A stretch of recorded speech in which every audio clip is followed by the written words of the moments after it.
The CTO of Amazon, Werner Vogels, mentioned a few years ago that a one-size-fit database doesn't fit anybody.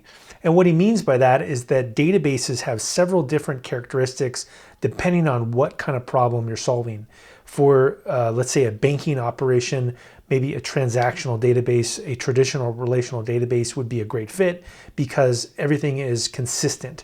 But with a web-based application that's maybe a content management system, eventually consistent would be a much better operation for that particular database. In other scenarios, a graph database that had the ability to look at the different relationships between social networks could be another type of database. So really, when you're building things in the cloud, there's up to, let's say, a dozen different databases on AWS.